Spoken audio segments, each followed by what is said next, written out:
Hello, my name's Sarah and I'm the parish administrator at St Mary Redcliffe. Today I'm going to read you a story from the Jesus Storybook Bible, and it's called The Young Hero and the Horrible Giant. You might know it better as David and Goliath, and if you've got your own Bible you can find it in 1 Samuel chapter 17. God's people had some scary enemies, but the Philistines were the scariest of them all. And now the Philistines had come to fight them. The Philistines had a secret weapon called Goliath. Goliath was a terrifying soldier and, worst of all, a giant. A giant so strong and so tall and so scary that no one had ever been able to fight him and live to tell the tale. So, there they were, the Philistines standing on top of one hill, God's people standing on top of the other. Every day, Goliath came out and shouted, "Send your best soldier to fight me. If he wins, we will be your slaves, but if I win, you will be our slaves." No one spoke. No one moved. "Chickens!" Goliath bellowed. "Your God can't save you. I'll rip your heads off and have you on toast."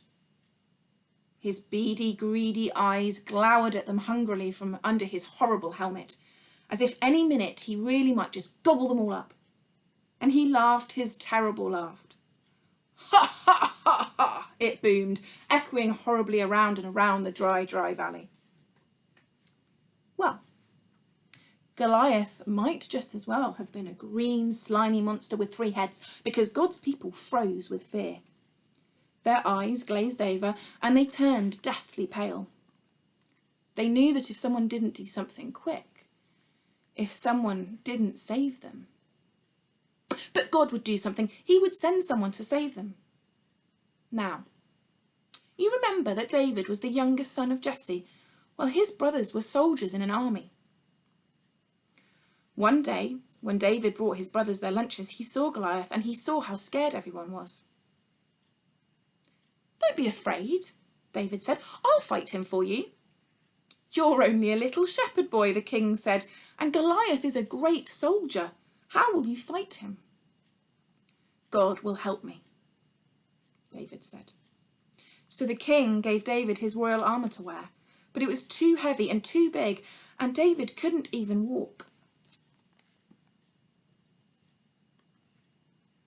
"I won't need this," David said. Instead, David picked out 5 smooth stones from the stream. 1, 2, 3, 4, 5. He took his slingshot and walked towards Goliath. Step, step, step. Goliath walked towards David. Thud, thud, thud, thud. "You!" Goliath peered down at the small boy. "I'm little," David shouted up to him, "but God is great." Goliath laughed, an even terribler laugh than usual. "Ha, ha, ha, ha, ha," it went.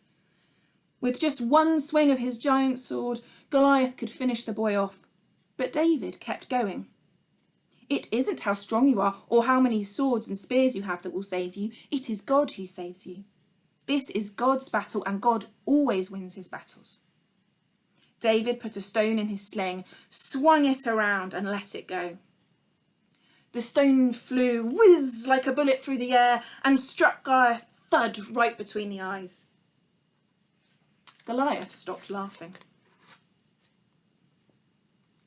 He stumbled and staggered and crash fell dead. When the Philistines saw Goliath was dead, they ran away, and when God's people saw them running away, they cheered. God had saved his people. David was a hero.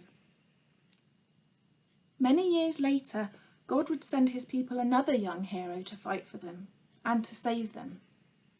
But this hero would fight the greatest battle the world has ever known. That's the end of this evening's story. I hope you have a really lovely night and sleep well. Cheerio.